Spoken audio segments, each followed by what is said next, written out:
सोमवार व्रत कथा। भगवान शिव पूरी करेंगे सभी इच्छाएं। सोमवार के व्रत को लेकर मान्यता है कि इस व्रत को करने से भगवान शिव अपने भक्तों की मुराद जल्दी पूरी करते हैं।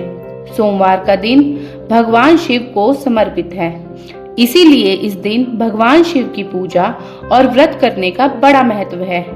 यदि आप सोमवार के व्रत रखते हैं तो आपको सोमवार व्रत कथा पढ़ना बेहद जरूरी है, क्योंकि इसके बिना आपका व्रत अधूरा माना जाता है। आइए जानते हैं सोमवार व्रत कथा। देवों के देव महादेव बहुत ही भोले माने जाते हैं, इसीलिए उनका एक नाम भोलेनाथ भी है।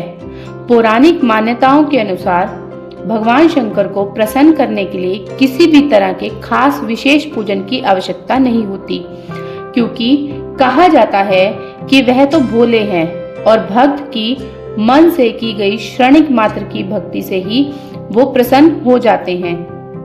अगर आप भी शिव की भक्ति और कृपा पाने के लिए सावन के सोमवार का व्रत रखते हैं तो इस कथा से भोलेनाथ को प्रसन्न कर सकते हैं। साहूकार को मिला संतान प्राप्ति का वरदान। एक बार किसी एक नगर में एक साहूकार था। उसके घर में धन की कोई कमी नहीं थी, लेकिन कोई संतान न होने के कारण वह बहुत दुखी था। संतान प्राप्ति के लिए वह हर सोमवार को व्रत रखता था और पूरी श्रद्धा के साथ शिव मंदिर जाकर भगवान शिव की माता पार्वती की पूजा करता था। उसकी भक्ति देखकर एक दिन माँ पार्वती प्रसन्न होकर भगवान शिव से साहूकार की मनोकामना पूर्ण करने का निवेदन किया।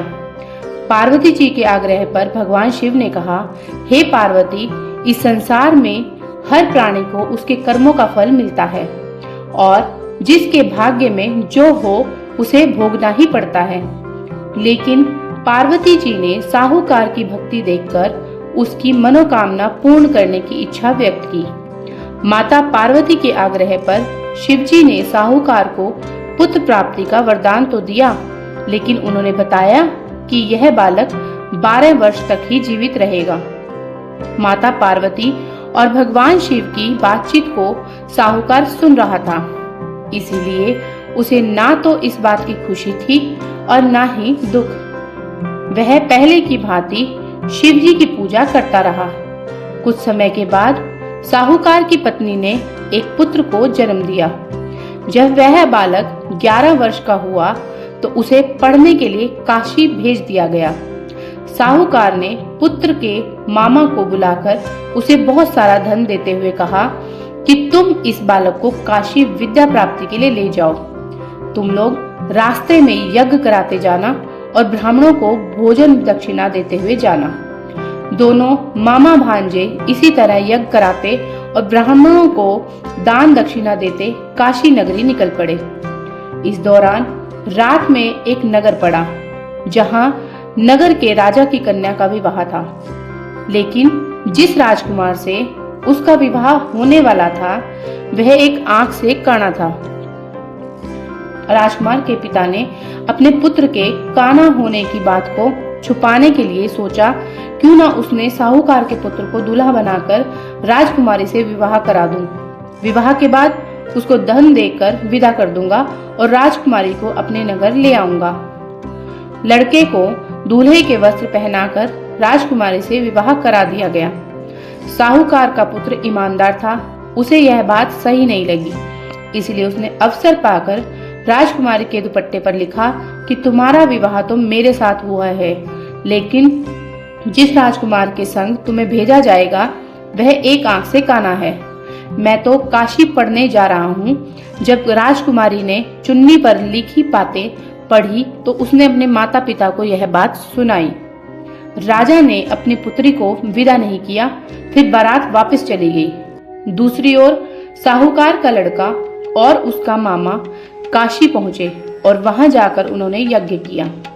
जिस दिन लड़का 12 साल का हुआ उस दिन भी यज्ञ का आयोजन था। लड़के ने अपने मामा से कहा कि मेरी तबीयत कुछ ठीक नहीं है। मामा ने कहा कि तुम अंदर जाकर आराम कर लो। शिव जी के वरदान अनुसार कुछ ही देर में उस बालक के प्राण निकल गए। मृत भांजे को देख उसके मामा ने विलाप करना शुरू किया। संयोगवश उसी समय शिवजी और माता पार्वती उधर से जा रहे थे।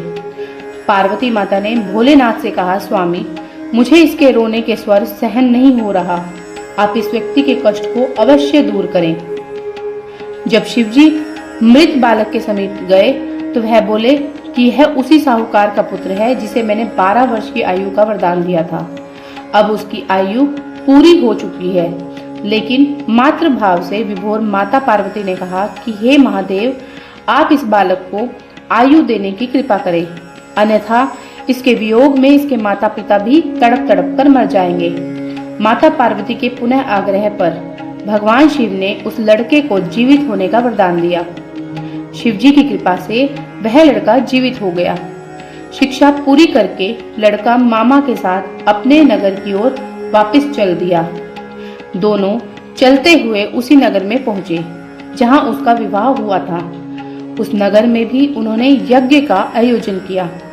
उस लड़के के ससुर ने उसे पहचान लिया और महल में ले जाकर उसकी खातिरदारी की और अपनी पुत्री को विदा किया।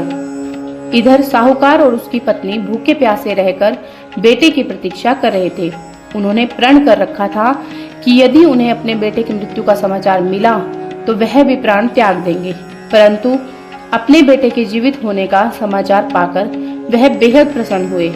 उसी रात भगवान शिव ने साहूकार के स्वप्न में आकर कहा कि हे श्रेष्ठी, मैंने तेरे सोमवार के व्रत करने और व्रत कथा सुनने से प्रसन्न होकर तेरे पुत्र को लंबी आयु प्रदान की है। इसी प्रकार जो कोई सोमवार व्रत करता है या कथा सुनता है और पढ़ता है, उसके सभी दुख दूर करते हैं और सभी मनोकामनाएं पूर्ण होती हैं। ऐसी और व्रत कहानियां सुनने के लिए आप मेरे चैनल को सब्सक्राइब जरूर कर लें। मिलते हैं एक नई वीडियो के साथ, तब तक के लिए धन्यवाद।